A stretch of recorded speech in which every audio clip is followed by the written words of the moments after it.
کو جب تک اس کی جلانے کی خاصیت ختم نہیں کی جائے گی تب تک ایسا نہیں ہو سکتا، اور اگر یہ خاصیت ختم کر دی جائے تو آگ نہیں رہے گی۔ اور ابراہیم علیہ السلام جو ہیں جب تک وہ ان کی نیچر تبدیل نہ ہو جائے، یعنی کہ وہ انسان سے کچھ اور نہ بن جائیں، پتھر نہ جب بن جائیں وغیرہ، تو پتھر وغیرہ بن جائیں تو بھی ممکن ہے کہ ان کو آگ نہ جلائے، لیکن یہ ہو نہیں سکتا ہے۔ یعنی کہ وہ صریحاً قرآن کے جو معجزات ہیں ان کا انکار کر رہے ہیں، اور امام غزالی یہ کہہ رہے ہیں کہ نہیں بھائی، ایسا نہیں ہے، قرآن کے معجزات کا انکار آپ نہیں کر سکتے، کیونکہ یہ تحافت ہے، انکوہیرنس ہے۔ آپ کے تو اپنے ویوز ہیں کہ آپ مسلمان ہیں، تو بحیثیت مسلمان آپ کیسے کہہ سکتے ہیں کہ جو ایک دفعہ پیٹرن بن گیا وہ بن گیا، اس میں کسی قسم کی اب تبدیلی کی گنجائش موجود نہیں ہے۔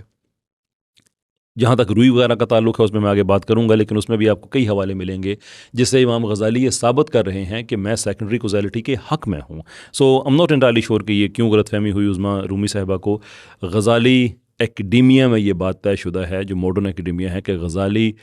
سیکنڈری کوزیلٹی کے منکر نہیں تھے، بلکہ وہ اس کو سیکنڈری اس لیے کہتے تھے کہ اس کے اوپر ایک پرائمری کوزیلٹی ہے۔ اور یہ بات سمجھ میں آنے والی ہے، کیونکہ اگر سیکنڈری کوزیلٹی کو آپ اونٹولوجیکلی نیسیسیٹیٹ کر دیتے ہیں تو پھر وہ سیکنڈری نہیں رہتی ہے، وہ بذات خود نیسیسری ہو جاتی ہے۔ اور یہاں پہ میں یہ بھی واضح کر دوں کہ جب ہم نیسیسری کا لفظ استعمال کرتے ہیں فلسفے میں، تو اس کا مطلب یہ اردو زبان والا لازمی یا ضروری نہیں ہوتا، جیسے بندہ کہتا ہے کہ میں نے لازمی فون کریں، یہ وہ والا نیسیسری نہیں ہے، بلکہ اس نیسیسری کا مطلب یہ ہوتا ہے کہ یہ کنٹینجنٹ نہیں ہے، in fact it is opposite to contingent, which means کہ کوئی ایسی چیز ہے کہ جو کسی اور چیز پہ ڈپینڈ نہیں کرتی ہے۔ تو اگر ہم جتنے بھی کازز ہیں، جتنی بھی علتیں ہیں، اگر ہم نے ان کو اونٹولوجیکلی نیسیسری بنانا ہے تو پھر ہمیں یہ ثابت کرنا پڑے گا کہ یہ جو کازز ہیں یہ خود کو وجود میں لے کے آئے اور یہ کہ کسی اور چیز پہ ڈپینڈ نہیں کرتے، جبکہ ہمیں یہ پتہ ہے کہ علت و معلول کے سلسلے میں ایک کاز بذات خود کسی اور چیز کا افیکٹ ہوتا ہے، تو وہ کیسے نیسیسری ہو سکتا ہے۔ تو غزالی کی یہ ڈبیٹ تھی۔ یہاں پہ میں ایک اور چیز بھی عرض کرتا چلوں کہ فلاسفہ کی بحث کو سمجھنے کے لیے یہ ضروری ہے کہ ہم غزالی کو محدود نہ کر دیں ایک دو لوگوں پہ، جیسے فارابی ہو گئے، ابن سینا ہو گئے، بلکہ فلاسفہ کا جو نظریہ ہے مجموعی طور پہ وہ ایسا نہیں ہے کہ جو یہ چیزیں لکھی ہوئی ہیں اس میں اور سب اس کو مانتے ہیں، بلکہ وہ نظریہ بذات خود نظریات کا مجموعہ ہے، جس میں بہت سی چیزوں میں فارابی کا اختلاف ابن سینا سے ہے، ابن سینا کا کسی اور سے ہے۔ تو غزالی تحافت لکھتے ہوئے کہتے ہیں کہ تم میں یہ جو عقائد پائے جاتے ہیں، تم میں جو عقائد پائے جاتے ہیں، یہ تمہارے اپنے دین کے ساتھ کنسسٹنٹ نہیں ہے۔ اور ایسا بھی نہیں تھا کہ وہ سارے کے سارے، جیسے میں نے یہ عرض کیا کہ سارے کے سارے ایک نظریہ رکھتے تھے، ان کے اندر بہت سے ایسے لوگ تھے جو یہ سمجھتے تھے کہ جو محرک ہے، جو فاعل ہے، مجھے کہنا چاہیے روئی کو جلانے والا، وہ آگ اور روئی نہیں ہے بلکہ اللہ تعالیٰ کی ذات ہے۔ تو پھر وہ کہتے تھے کہ جب تمہارے دانشور یہ بات مانتے ہیں تو پھر تم کیوں کہتے ہو کہ یہ ایبسلوٹ نیسیسری ہے، جبکہ یہ سیکنڈری کازز ہیں، یہ پرائمری کازز نہیں ہیں۔ تو یہ ڈبیٹ کیا تھی، یہ سمجھنا بہت بہت ضروری ہے۔ چلتے ہیں اگلے حصے کی طرف۔ کیونکہ اگر آپ نے پرویز ہود بھائی کی کتاب اسلام اور سائنس پڑھی ہو، یا فضل الرحمان ملک کی ریوائول اینڈ ریفارم ان اسلام، یا سید امیر علی کی اسپرٹ آف اسلام، یا آغا افتخار حسین کی قوموں کی شکست و زوال کے اسباب، یا رابرٹ ریلی کی کلوزنگ آف مسلم مائنڈ، یا رینان کی ایویروس، یا کسی بھی اورینٹلسٹ کی کتاب پڑھی ہو جو کہتا ہے کہ غزالی کے آئیڈیاز کی وجہ سے اسلامی دنیا میں سائنس کو نقصان پہنچا، یا انجینئر مرزا کی تصوف کے خلاف ڈیبیٹ سنی ہوں، یا ڈاکٹر تیمور کی جبریہ قدریہ والی ویڈیوز دیکھی ہوں، یا فیصل وڑائچ کی گولڈن ایج والی ویڈیوز دیکھی ہوں، یا غزالی کے بارے میں میری پچھلی ویڈیو دیکھی ہو، تو آپ کو پتا ہوگا کہ ان سب لوگوں کا ماننا ہے کہ بیسیکلی یہ اوکیجنلزم کا صوفیانہ نظریہ ہے، جسے آپ خرق عادت پر ایمان کا عقیدہ بھی کہہ سکتے ہیں، جو اسلامک گولڈن ایج کے خاتمے کا سبب بنا۔ اس کلپ میں جیسے کہ آپ نے دیکھا کہ عظمیٰ رومی صاحبہ یہ دوبارہ سے ریٹریٹ کر رہی ہیں کہ غزالی نے اسلامی دنیا میں سائنس کو ختم کیا، اور انہوں نے حوالے دیے کہ جو ان کا اپنا ویڈیو ہے، جو پرویز ہود بھائی صاحب کی کتاب ہے، جو انجینئر صاحب کی ویڈیوز ہیں، دس اینڈ دی ادر۔ دیکھیے، میں نے اپنے ویڈیو میں آپ کو کئی سائنسدانوں کے اور کئی میجر ایونٹس کے حوالے دیے تھے، ان کی تاریخوں کے ساتھ، کہ امام غزالی کی ڈیتھ کے بعد کتنا عرصہ تک مسلمانوں میں سائنس کا جو ہے وہ راج رہا۔ ان سم کیسز 200 سال گزرنے کے بعد بھی مسلمانوں نے بڑے قابل قدر سائنسی خدمات سر انجام دیں، کوئی امپیکٹ اس پر نہیں تھا۔ اور یہ بھی ساتھ بتایا کہ جو ایج آف ڈسکوری ہے اس نے کس طرح سے یہ پیراڈائم شفٹ کیا۔ تو غزالی، یہ بات اب ثابت ہو چکی ہے رینن وغیرہ کے بعد کہ غزالی نے اسلامی دنیا میں سائنس کو ختم نہیں کیا تھا۔ لیکن عظمیٰ رومی صاحبہ، میں آپ کو اتنے حوالے دوں تو اس کا جواب یہ نہیں ہو سکتا کہ میں نے ایک ویڈیو بنایا تھا، پرویز صاحب نے کتاب لکھی تھی، انجینئر صاحب نے ویڈیو بنائے ہیں، اور ڈاکٹر تیمور رحمان صاحب نے اس پہ ویڈیو بنائے ہیں، دیر فور ہم ٹھیک ہیں۔ نو، آپ نے ان حوالوں کو ریفیوٹ کرنا ہے، آپ نے ان تاریخوں کو غلط ثابت کرنا ہے۔ آپ نے ابن النفیس کی جو کارڈیو ویسکولر سسٹم جو انہوں نے گیلن کو ریفیوٹ کیا، آپ نے بتانا ہے کہ نہیں، یہ غزالی سے پہلے ہوا ہے۔ آپ نے ابن شاطر کے ویوز کو بتانا ہے کہ نہیں، ان کے اور کوپرنیکس کے ویوز کا آپس میں کوئی تعلق نہیں تھا، اس لیے کہ ابن الشاطر جو ہے وہ غزالی سے پہلے گزرے ہیں۔ آپ نے جو مراغہ میں ہماری آبزرویٹری بنی فال آف بغداد کے صرف 1 سال کے بعد، آپ نے اس کو ثابت کرنا ہے کہ نہیں، وہ غزالی کی پیدائش سے پہلے کی بنی ہوئی تھی یا تحافت کے لکھنے سے پہلے سے بنی۔ یہ ایکڈیمک جواب ہوتا ہے، یہ ایکڈیمک جواب نہیں ہوتا کہ میں آپ کو پوری لسٹ دوں ان لوگوں کی جس سے ثابت ہوتا ہے کہ غزالی کی وجہ سے مسلم دنیا میں سائنس کا ڈکلائن نہیں ہوا، اور آپ یہ کہیں کہ نہیں، ہم نے چونکہ کچھ ویڈیو بنائے ہوئے ہیں، دیر فور آپ غلط کہہ رہے ہیں اور ہم ٹھیک کہہ رہے ہیں۔ It doesn't work like this۔ پھر ریسنٹلی ڈاکٹر تیمور رحمان صاحب نے شون اینتھنی کو انگیج کیا ٹویٹر پہ، یہی بات ان کے منہ سے کہلوانے کے لیے کہ وہ رینن کی جو کتاب ہے اس کا بڑا وہ تعریف کرے اور کہا کہ بڑی انفلوئنشل کتاب ہے، یہ ہے وہ ہے۔ تو آگے سے اینتھنی نے بھی جواب دیا کہ ہاں وہ انفلوئنس وغیرہ ٹھیک ہے، لیکن جو آج کی دنیا ہے اس میں رینن کا کام ڈیفنکٹ ہو چکا ہے۔ All you guys have to do is just move on۔ کیوں 100-150 سال پرانی آؤٹ آف ڈیٹ اسکالرشپ میں آپ ابھی تک خود کو آپ نے اس تک محدود کیا ہوا ہے؟ دنیا بڑی آگے بڑھ چکی ہے۔ Ghazali is much he is understood in a much different light today. وہ اوکیجنلسٹ تھے یا نہیں تھے، یہ بھی ایک ڈبیٹ ہے۔ پھر اوکیجنلزم کیا ہے، اس کی ڈفرینٹ انٹرپریٹیشنز ہیں۔ اشعری نظام میں جو تھا اوکیجنلزم کہ کائنات جو ہے وہ تقسیم ہوتی ہے، بنتی ہے، ٹوٹتی ہے، بنتی ہے، ٹوٹتی ہے، ریکریٹ ہوتی ہے ہر لمحے میں۔ Actually Ghazali was not very comfortable with it. یہی وجہ ہے کہ وہ اتفاق کرتے تھے اس معاملے میں ابن سینا سے، جو آپ نے اپنے ویڈیو میں کہا کہ یہ ابن سینا کے ویوز تھے، غزالی کے نہیں تھے۔ یہ بات آپ کو درست آپ کی تحقیق میں سامنے آئی ہے کہ ابن سینا کے یہ ویوز تھے، لیکن یہ تحقیق تھوڑی سی رہ گئی ہے کہ ابن سینا کے ہی ویوز نہیں تھے، ایکچولی غزالی ان سے متفق تھے، وچ از دا ریزن کہ انہوں نے کتاب تحافت الفلاسفہ لکھی تھی۔ تحافت الفلاسفہ کہ تم بھی سیکنڈری کوزیلٹی کے قائل ہو، ہم بھی سیکنڈری کوزیلٹی کے قائل ہیں، تو پھر کیا وجہ ہے کہ سیکنڈری کوزیلٹی کو آپ لوگوں نے اونٹولوجیکلی نیسیسری بنا دیا ہے؟ یہ شرک ہوتا ہے۔ یہ شرک ہوتا ہے کہ آپ نے خدا کے کام میں ایک ایسا شریک کر دیا ہے کہ جہاں خدا کی ضرورت نہیں ہے، یا خدا کے مقابلے میں آپ نے ایک اور ایسی ایک پروسیس کھڑا کر دیا ہے کہ جس میں خدا انٹرفیئر نہیں کر سکتا، جو کہ فلسفہ کا نظریہ تھا بائی دا وے۔ وہ اسی لیے معجزات کا انکار کرتے تھے کہ یہ ہو ہی نہیں سکتا ہے، کیونکہ گریک فلسفی ان پہ اتنی زیادہ مؤثر ہو چکی تھی۔ اب چلتے ہیں آپ کے ان کلپس کی طرف جہاں پہ آپ نے ان مائی اوپینین غزالی کو مس انٹرپریٹ کیا ہے۔ تحافت الفلاسفہ 17 چیپٹر کا 3 پیراگراف، غزالی لکھتے ہیں، ہم یہ جائز رکھتے ہیں کہ آگ اور روئی یکجا بھی ہوں اور روئی نہ جلے، اور ہم یہ بھی جائز رکھتے ہیں کہ روئی کو آگ چھوئے بھی نہیں اور وہ جل کر خاکستر ہو جائے، مگر فلسفی اس کا انکار کرتے ہیں۔ غزالی لکھتے ہیں کہ جب روئی کو آگ میں ڈالا جائے تو اس وقت عقلاً یہ ممکن ہے کہ آگ روئی کو نہ جلائے۔ اب جبکہ میں نے تحافت الفلاسفہ کے 17ویں چیپٹر میں 2 جگہ غزالی کا یہ دعویٰ دکھا دیا کہ وہ جائز رکھتے ہیں کہ روئی کو آگ دکھائی جائے اور وہ نہ جلے، تو اب کیسر صاحب کا فرض بنتا ہے کہ وہ اپنا یہ دعویٰ واپس لیں۔ جی بالکل، آپ نے یہ 2 حوالے دیے، بہت شکریہ اس کا، لیکن جو چیز عظمیٰ صاحبہ آپ سے مس ہو گئی ہے وہ یہ ہے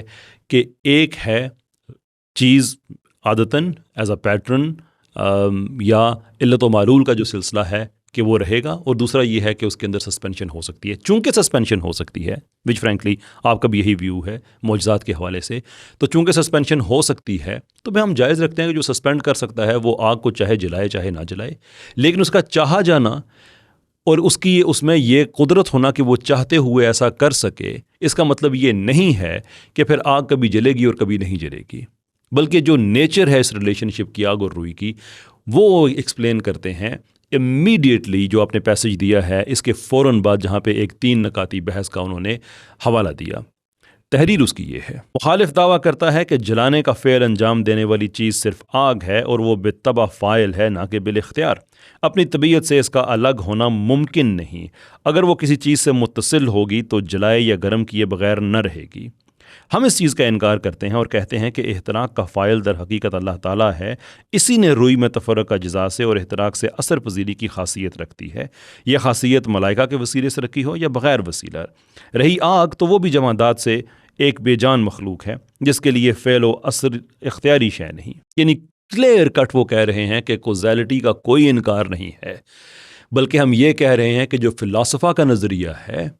کہ یہ ممکن ہی نہیں ہے کہ اب آگ نہ جلائے، تو بھئی یہ آگ نے خود طے کیا ہوا ہے۔ اس کو کہا جاتا ہے دی کنٹینجنسی آرگومنٹ، جس کے بارے میں آپ نے ایک وہ بھی غلط حوالہ دے دیا ہے. ایکچولی کنٹینجنسی آرگومنٹ کا اوریجن ابن سینا سے ملتا ہے, بعد میں نہیں ملتا. خیر بعد میں تو بہت سے لوگوں سے ملتا ہے, لیکن جو اس کی اوریجن ہے, اور اگر اس آرگومنٹ کے آپ پیچھے جائیں تو ایکچولی یہ قرآن میں ملتا ہے.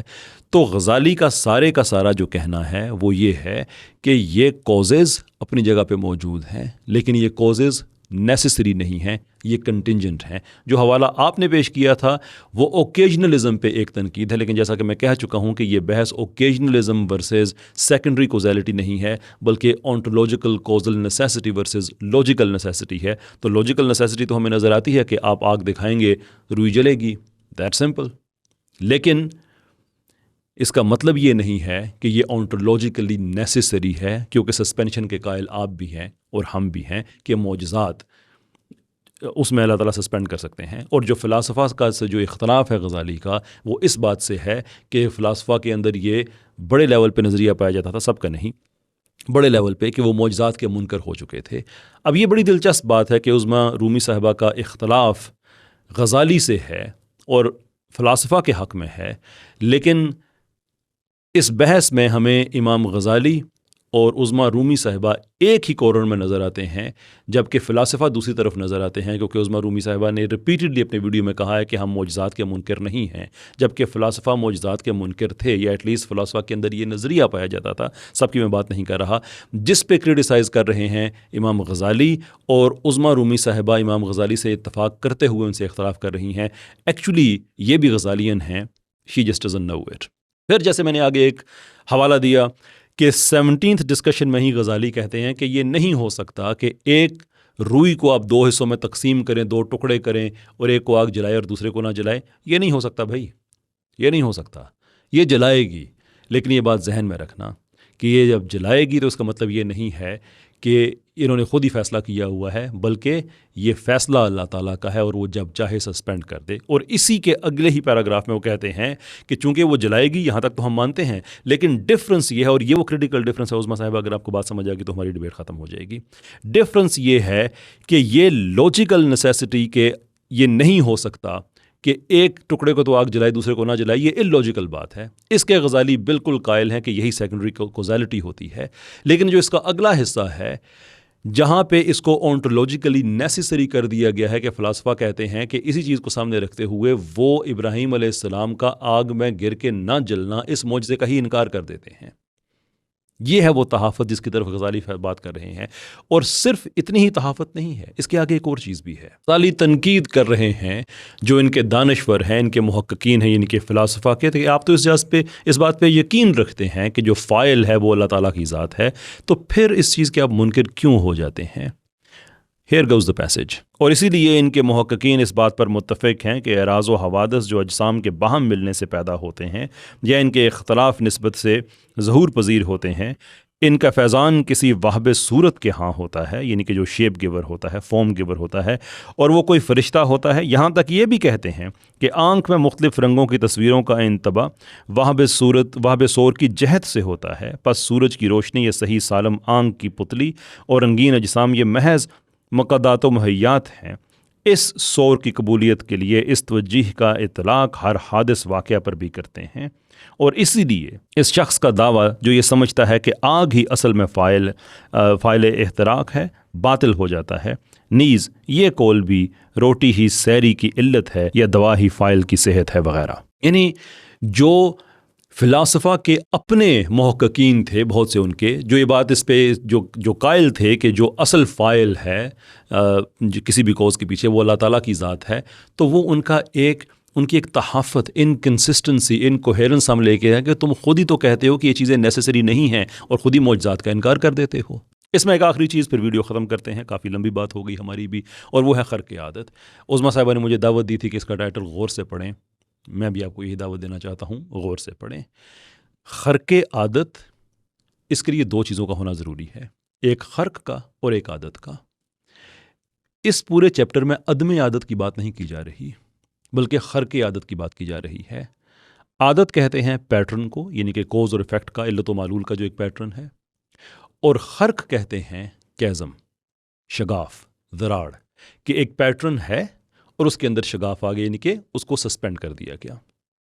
وچ is exactly Uzma Rumi صاحباز view کہ پیٹرن ہے، اللہ تعالیٰ انبیاء کے لیے معجزات کے حوالے سے اس کو سسپینڈ کر سکتے ہیں، خرق عادت نہ کہ عدم عادت. کیونکہ اگر آپ اس بحث سے اوکیجنلزم کو ثابت کریں گے،